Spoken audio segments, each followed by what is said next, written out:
बिस्मिल्लाहिर्रहमानिर्रहीम। अस्सलाम वालेकुम नाज़रीन, आप यूट्यूब चैनल देख रहे हैं। मैं इमरान खान हूँ। सबसे पहले इमरान खान साहब का एक स्टेटमेंट मैं आपको पढ़ के सुनाता हूँ जो इमरान खान साहब ने अपने ट्विटर हैंडल से जारी करवाया था आज से चंद माह पहले, जब 9 मई के केसेस में पाकिस्तान तहरीक इंसाफ के अरकान असम्बली को सज़ाएँ सुनाई गई और उन्हें उनकी सीटों से इलेक्शन कमीशन ने फौरी तौर पर डी सीट किया। इमरान खान ने कहा था कि एक मरतबा फिर वादे कर रहा हूँ कि जिन मेंबरान असम्बली को ना हक ना अहल किया गया है, इनकी नशिस्तों पर कोई इंतखाब नहीं लड़ेगा। इन लोगों ने तमाम मुश्किलात के बावजूद तहरीक इंसाफ पर यकीन किया और पार्टी का साथ नहीं छोड़ा, लिहाजा ये सीटें उन्हीं का हक है। ज़िमनी इलेक्शन में हिस्सा लेने का मतलब होगा कि हम इनके नाजायज़ अमल को जायज़ करार दे रहे हैं। ज़िमनी इलेक्शन में हिस्सा लेना हमारे लोगों की कमर में छुरा घोंपने के मुतरादिफ होगा। ये इमरान खान साहब ये कहते थे कि ज़िमनी इलेक्शन नहीं लड़ना, उन्होंने मना किया था और पाकिस्तान तहरीक इंसाफ ने इस पर अमल दरामद भी किया। ये टोटल जो सीटें थीं जिनके ऊपर इलेक्शन हुए 13 हैं।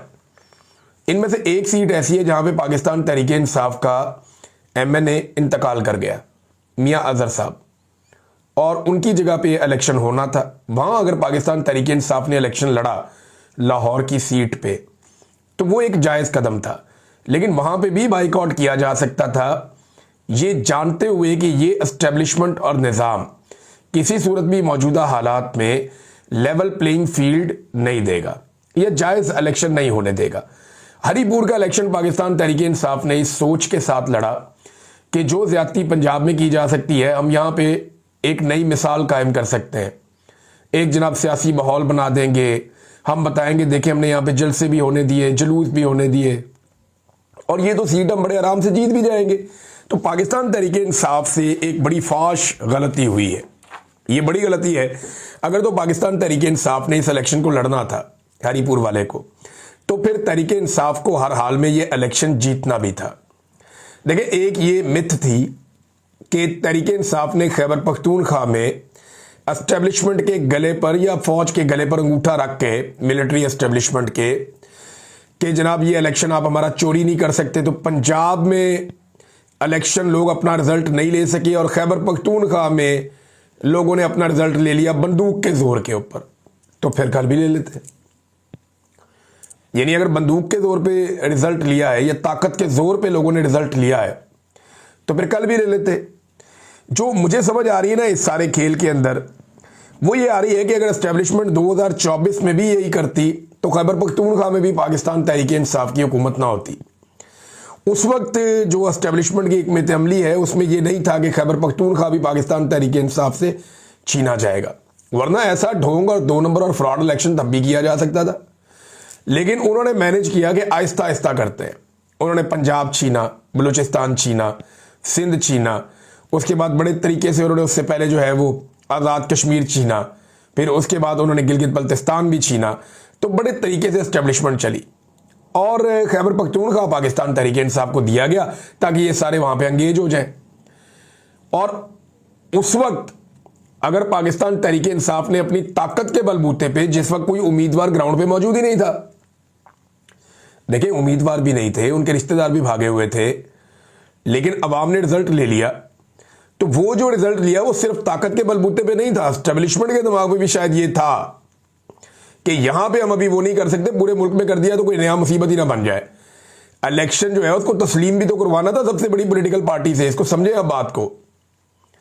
सबसे बड़ी पॉलिटिकल पार्टी अगर पहले ही दिन कहती जनाब हम इलेक्शन तस्लीम ही नहीं करते, ये तो आपने पूरे पाकिस्तान में एक सूबे में भी हमें हुकूमत नहीं बनाने दी, तो सिचुएशन थोड़ी डिफिकल्ट हो जाती। उन मुश्किलात से बचने के लिए उस वक्त खैबर पख्तूनख्वा में ये किया गया। और आज जब खैबर पख्तूनख्वा में पाकिस्तान तहरीक इंसाफ की हुकूमत भी है, उनका बयानिया भी है और उनका एक मकबूल आदमी है जिसको सीट से उतारा गया, विक्टिम का कार्ड भी है, इमरान खान साहब जेल में भी है, और सारा कुछ होने के बावजूद जिस तरह हरीपुर का इलेक्शन हरवाया गया, ये तो जब मर्जी किया जा सकता है। इससे एक बात पाकिस्तान तहरीक इंसाफ को पता चल जानी चाहिए कि इस निज़ाम के अंदर, मौजूदा सेटअप में, पाकिस्तान तहरीक इंसाफ के लिए अब कोई रास्ता मौजूद नहीं है कि वो सिस्टम के अंदर रहकर इंसाफ हासिल करने की कोशिश करें। ये नहीं हो सकता। अब ये अपने आप को धोखा देने वाली बात है कि आसिम मुनीर साहब बैठे हुए हैं फील्ड मार्शल के तौर पे, सारे निज़ाम को कंट्रोल कर रहे हैं और इसी निज़ाम के अंदर पाकिस्तान तहरीक इंसाफ अपने लिए इंसाफ हासिल कर लेगी और अपने लीडर के लिए भी इंसाफ हासिल कर लेगी। तहरीक इंसाफ को इस निज़ाम को बाहर से धक्का देना पड़ेगा। इमरान खान साहब बड़े लंबे अरसे से एक बात कहते चले आ रहे हैं और हर मौके के बाद वो बात सच साबित हो जाती है। पता चल जाता है कि इमरान खान ने ठीक बात की है कि फैसला सड़कों पे होगा, सिस्टम के अंदर फैसला नहीं हो सकता। ये बात अब वाज़ेह होती जा रही है। नाज़रीन, नून लीग जो है, अब उनकी जगह कोई भी होता वो यही कहता कि हम इलेक्शन जीत गए हैं, हमारा तोती बोल रहा है, इमरान खान की मकबूलियत कम हो रही है और हमारी मकबूलियत बहुत ज़्यादा बढ़ रही है। नवाज शरीफ साहब की जो खिदमत की सियासत है वो ये कहेंगे कि वो जीत रही है, और ये उन्हें कहना चाहिए। एक पॉलिटिकल पार्टी यही करती है। अगर आप धांधली करके भी जीते हैं, मुंह काला कर ही लिया है, तो फिर आपको ये तो कहना पड़ेगा कि जनाब इलेक्शन हम जीते हैं। और वो यही कह रहे हैं कि पाकिस्तान तहरीक इंसाफ की पॉलिसी से लोग खुश नहीं है जनाब, इसलिए जो है वो PMLN इलेक्शन जीत रही है। अब वो ये कह रहे हैं, जबकि पाकिस्तान तहरीक इंसाफ जो है वो ये बताती रहेगी टर्नआउट बहुत कम था, लोग निकले ही नहीं उन 11 हलकों में जहां पे पाकिस्तान तहरीक इंसाफ ने बाइकआउट किया। देखिए, इसमें ना एक मैं जर्नलिस्ट है उनकी एक पोस्ट पढ़ रहा था, वो ये कहते हैं कि उनको हैरत हुई कि सारा दिन पोलिंग स्टेशन पे कोई आया ही नहीं और शाम को इतने सारे वोट कैसे निकल गए। वो जगह जगह बार बार ये बात बता रहे हैं कि बड़ी अजीबोगरीब किस्म की इलेक्शन की सूरत हाल थी और 67,000 वोट पड़ गए वहां मियाँ वाली में। वो कहते हैं जी ये तो जीत तो इन्होंने जाना ही था क्योंकि अकेले ही भाग रहे थे मैदान में, लेकिन इतना वोट किधर से आ गया, हमने तो सारा दिन वोट पड़ता हुआ देखा ही नहीं। और एक आधी जगह पे वो कहते हैं जहां पे गिनती हो रही थी, मैं वहां खड़ा हुआ था, वहां से तो औरतों वाले डब्बे में से 5 वोट टोटल निकले, दूसरे डब्बों में को 150 वोट निकले, 150 करके कोई वोट थे। तो ये इतने थोड़े से वोट जहां पे निकलते हैं वहां पे हजारों की लीड कैसे बन जाती है, ये एक बड़ा सवाल है। इसका जवाब आज किसी के पास नहीं है, क्योंकि सिस्टम ने ये फैसला कर लिया कि जो मर्जी हो जाए, उन्हें फर्क ही नहीं पड़ता। आप फॉर्म 45 ले आए, कोई असली कागज ले आए, आप कोई वीडियो ले आए, आप कोई सबूत ले आए, आप साबित कर दें, इनको फर्क ही नहीं पड़ता। ना इलेक्शन कमीशन को फर्क पड़ता है, ना पाकिस्तान की एस्टेब्लिशमेंट को फर्क पड़ता है, ना पाकिस्तान की हुकूमत को फर्क पड़ता है, ना जो शख्स जिसको जितवाया गया जबरदस्ती उसे भी फर्क नहीं पड़ता। तो पाकिस्तान तहरीक इंसाफ ने गलती की, या तो इनको हर हाल में हरीपुर का इलेक्शन जीतना चाहिए था, और अगर ये हरीपुर का इलेक्शन नहीं जीते तो फिर इनको इमरान खान साहब की बात माननी चाहिए थी। क्योंकि देखिए, बाइकआउट का असर काफी हद तक कमजोर हुआ। हरीपुर में बाइकआउट साथ में करते तो इनका उसूल रहता कि जी जहां जहां 9 मई वाले बंदे को फारिग किया गया और जबरदस्ती बंदों को बाहर निकाला गया, हमसे सीटें छीनी गई, वहां हम इलेक्शन ही नहीं लड़े। या तो इस उसूल के साथ खड़े हो जाते और इस उसूल के तहत जो है वो कहते जी हमारा पूरा ही बाइकआउट है, तो या फिर सारी तरफ इलेक्शन लड़ते, हर तरफ जोर लगाते। तो ये जो एक तरफ इलेक्शन लड़ा और बाकी तरफ नहीं लड़ा, ये हिकमत अमली उन्होंने बनाई थी, और जो उनका आर्गुमेंट था वो उस वक्त बड़ा अच्छा लग रहा था सुनने में, लेकिन जब प्रैक्टिकली ग्राउंड के ऊपर एस्टेब्लिशमेंट ने तबाही फेरी है तो फिर सबके सामने आ गया। अब नाजरीन, पाकिस्तान तहरीक इंसाफ से गलती हुई, लेकिन इस गलती ने एक सबक दिया कि इस सिस्टम के अंदर उनके लिए किसी किस्म की कोई गुंजाइश नहीं है। अब पाकिस्तानियों को यह सोचना पड़ेगा कि क्या यह सारा मसला इमरान खान का है। यह सारा मसला इमरान खान से जुड़ा हुआ जरूर है, लेकिन पाकिस्तान का सारा मसला इमरान खान का नहीं है। IMF की रिपोर्ट जो है वो इमरान खान की वजह से नहीं आई, वो ये मौजूदा हुक्मरानों की नाकामी है। और जो करप्शन पाकिस्तान में बढ़ रही है, जिसके 5300 अरब की बड़ी एक आवाज़ उठ रही है, इससे इमरान खान का क्या लेना देना है, ये तो इसी हुकूमत की जिम्मेदारी है। अदलिया और पार्लियामान की जो मुकम्मल तबाही है, उससे इमरान खान तो एक विक्टिम है उसका। क्या पाकिस्तान पूरा उसका विक्टिम नहीं है? क्या पूरे पाकिस्तान को इस निज़ाम के अंदर ये खराबियां दिखाई नहीं दे रही? आइन का हुलिया बिगाड़ कर सिर्फ इमरान खान को कंट्रोल किया गया है, लेकिन आइन का हुलिया तो बिगड़ गया, और आइन तो 25 करोड़ लोगों का है। तो बार बार शहरियों पर गोली चलाई जा रही है, इंसानी हकूक की पामालियां हो रही हैं, मैंडेट की तौहीन हो रही है। ये जो कुछ भी हो रहा है, इन सारी चीजों को प्लस और माइनस करें तो पाकिस्तानियों को सोचना पड़ेगा कि क्या ये लड़ाई अकेले इमरान खान की है, या नुकसान जो दिया जा रहा है वो खाली इमरान खान को दिया जा रहा है। नहीं, ये 25 करोड़ लोगों का मुल्क है, ये तमाम लोगों को नुकसान दिया जा रहा है। अब मरियम नवाज साहब आई मैदान में, नवाज शरीफ साहब ने भी ट्वीट किया, शहबाज शरीफ साहब ने भी बयान जारी किया, ख्वाजा आसिफ ने भी किया, सब लोग कर रहे हैं, क्योंकि उन्हें एक इलेक्शन जितवाया गया है तो उन्हें सेलिब्रेशन तो करनी है। तो मरियम नवाज साहबा ने आके उस पर एक ब्रीफिंग की, उन्होंने कहा जी अब तो फैज़ उम्मीद नहीं है जो इमरान खान को इलेक्शन जितवाए, और ना अब वो वाले जज हैं जो इमरान खान को इलेक्शन जितवाते थे। तो मैं जरा रिकॉर्ड सीधा कर दूं कि जब फैज हमीद था ना, तब सारे ज़िमनी इलेक्शन नून लीग जीत रही थी, अगर किसी को याद हो तो। क्योंकि उस वक्त ये वोट को इज्जत दो का बयानिया बना रहे थे, और वोट को इज्जत दो का बयानिया पाकिस्तान में बिक रहा था। लोग निकल निकल कर वोट को इज्जत दे रहे थे और पीएमएलएन इलेक्शन जीत रही थी जब फैज हमीद था। याद आया आपको? और जब वो जजेस, जिनको ये ईमानदार या इमरानदार जजेस कहते थे, जब वो जजेस थे तब भी नून लीग इलेक्शन जीत रही थी। नून लीग इलेक्शन कब हारी और इमरान खान कब जीता? जब काजी फायज ईसा सुप्रीम कोर्ट ऑफ पाकिस्तान का चीफ जस्टिस था, जिस वक्त सिकंदर सुल्तान राजा था, ऊपर आसिम मुनीर साहब थे, और एक निगरान हुकूमत इनकी अपनी मर्जी की बनी हुई थी। और उस वक्त जो जजेस थे वो यानी काजी फायज ईसा साहब थे और उनके जजेस थे, और उनका सारा निज़ाम था। उन्होंने जुडिशरी से आरओज भी नहीं आने दिए।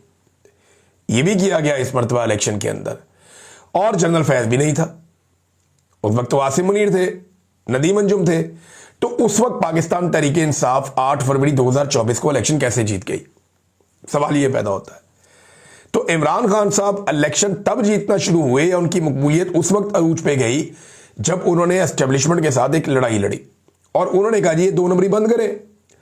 इसमें एक साफ इलेक्शन हुआ था, उसमें भी धांधली थी। लाहौर की एक सीट पे बहुत धांधली हुई, बहुत सारी जगहों पे हुई, लेकिन 20 सीटों पे इलेक्शन हुआ और 20 में से 16 सीटें पाकिस्तान तहरीक इंसाफ जीत गई थी 2022 जुलाई में।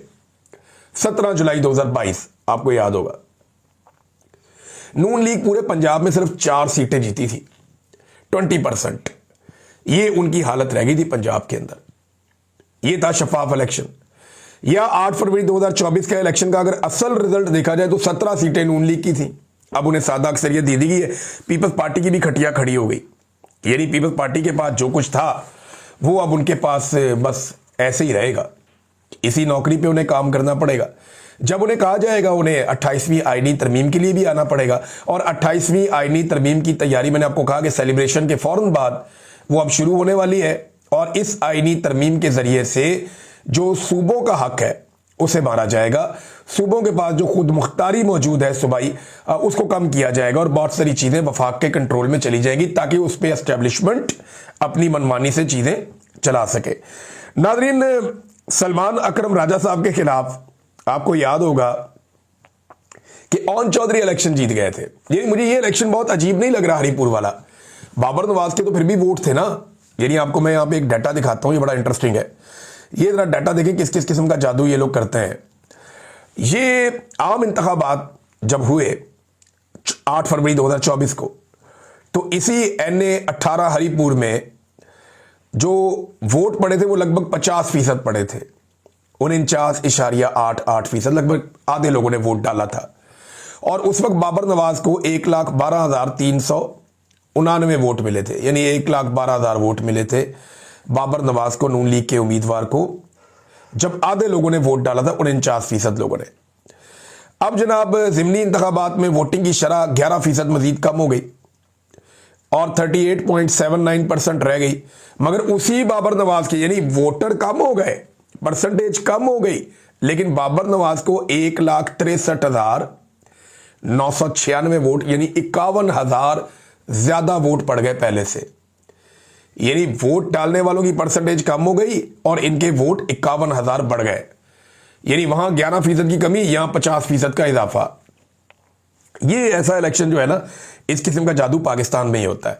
वैसे मुझे इस पे भी उतनी हैरत नहीं हो रही, वोट तो चलो इस आदमी को मिल गए। मुझे तो हैरत हो रही थी कि नवाज शरीफ इलेक्शन जीत गए यास्मीन राशिद से, ख्वाजा आसिफ जीत गया इलेक्शन रेहाना डार साहिबा से, मरियम नवाज इलेक्शन जीत गई उससे, महर शराफत अली से, और सबसे बड़ी जो मुझे हैरत हुई थी वो ओन चौधरी ने इलेक्शन जीत लिया सलमान अकरम राजा से, वो भी मॉडल टाउन में। यानी ये तो बिल्कुल ही वन साइडेड इलेक्शन था। हमजा शहबाज का इलेक्शन, बेशुमार और इलेक्शन। अच्छा चले, ये तो आप लोग इलेक्शन खेलते रहेंगे, हमारे सहाफियों को तो छोड़ दें यार। हमारे 2 जर्नलिस्ट हैं, वो कल से मिल नहीं रहे, उन्हें हिरासत में लिया गया था, सारे लोगों ने देखा था, उन्हें पकड़ के ले गए। अब कोई थाना मानता ही नहीं है कि वो कहां पे। आगा शेख सरवर साहब है, राय गुलाम अली साहब हैं, इनको हिरासत में लिया गया, तो इनको तो अब छोड़ दिया जाए। आपने अपनी मर्जी का रिजल्ट ले लिया है, जो 2 नंबरी आपने करनी थी वो कर ली है, लेकिन इनको तो छोड़ दें। अच्छा, एक और स्टेटमेंट बड़ा इंटरेस्टिंग मरियम नवाज का, वो ये कहती है कि मैं पाकिस्तान की पहली खातून थी जिसे जेल में डाला गया। अच्छा, इनको ये बड़ा शौक है, मैं पहली औरत हूँ, मैंने पहली दफ़ा ये किया, ये मैं पहली औरत हूँ, मैंने ये वाला काम किया, मैं पहली हूँ, मैंने ये किया, मैं पहली हूँ जिसने जनाब ये वाला काम किया, मैं जेल में भी पहली गई। और भी बेशुमार औरतें, सैकड़ों सियासी खवातीन इससे पहले भी जेलों के अंदर जा चुकी हैं। बहुत जुल्म हो चुका है। पीपल्स पार्टी की खवातीन बहुत सारी ऐसी हैं जो बताती हैं कि हमने जेलें काटी हैं, हम जेलों के अंदर गई, हम जेलों में रही हैं। तो मरियम नवाज वो पहली औरत तो नहीं, और मरियम नवाज सियासत की वजह से जेल में नहीं गई थी। मरियम नवाज अपने करप्शन के केसेस की वजह से जेल में गई थी, जिसमें उन्होंने जाली डीड जमा करवाई थी और बहुत सारी जालसाजियां की थी। और वो झूठ भी बोलती थी कि मेरी तो जनाब बरतानिया तो क्या, पाकिस्तान में भी कोई प्रॉपर्टी नहीं है। और बाद में दोनों मुल्कों में उनकी प्रॉपर्टियां निकल आई, बल्कि और जगहों पे भी उनकी प्रॉपर्टियां मुबैना तौर पे लोग कहते हैं कि मौजूद हैं। तो ये इन्हें जो पहली खातून बनने का शौक है ना, ये शौक इनका अभी तक पूरा नहीं हो रहा। जब बैठती है कोई ना कोई चीज पहली दफा अपने खाते में डाल देती है। पहली दफा किसी औरत ने इतना जुल्म और जबर और फस्तायत की है हसीना वाजिद के बाहर, ये पहली दफा है। पहली दफा कोई हुकूमत इतने बड़े जाली मैंडेट के साथ आई है, ये पहली दफा है। पहली दफा वोट को इज्जत दो का नारा लगा के अवाम को इतना बड़ा चूना लगा है, ये इससे पहले कभी नहीं लगा। नाज़रीन, यहां पे दो लोग हैं जिन्होंने दावा किया कि 2026 में इंतखाबात हो सकते हैं। मुझे नहीं लगता इंतखाबात तभी होंगे जब पब्लिक इस सिस्टम के बाहर से निकलकर अपना जोर लगाएगी और जबरदस्ती मजबूर करेगी इस निज़ाम को इंतखाबात की तरफ जाने के लिए और अपना मैंडेट तस्लीम करवाएगी। लेकिन कंवर दिलशाद साहब है, उन्होंने भी लिखा कि 2026 में 28वीं तरमीम के बाद अब मुल्क में इलेक्शन हो सकते हैं। हफीजुल्लाह न्याजी साहब ने भी कहा कि 2026 में कबल अज़ वक्त इलेक्शन करवा के नून लीग को 2/3 अक्सरियत दिलवाई जा सकती है। इमरान खान को सजा दिलवाकर 10 साल के लिए इलेक्शन मुलतवी भी किए जा सकते हैं। ये वाला काम भी हो सकता है बाद में, और इसके लिए जो है वो आईनी अदालत एक मददगार साबित हो सकती है। ये बात भी हफीजुल्लाह न्याजी साहब ने कही है। अब देखें, मुझे तो ऐसा दिखाई नहीं दे रहा फिलहाल, इनकी तो सारी उंगलियां घी में, सर कढ़ाई में है।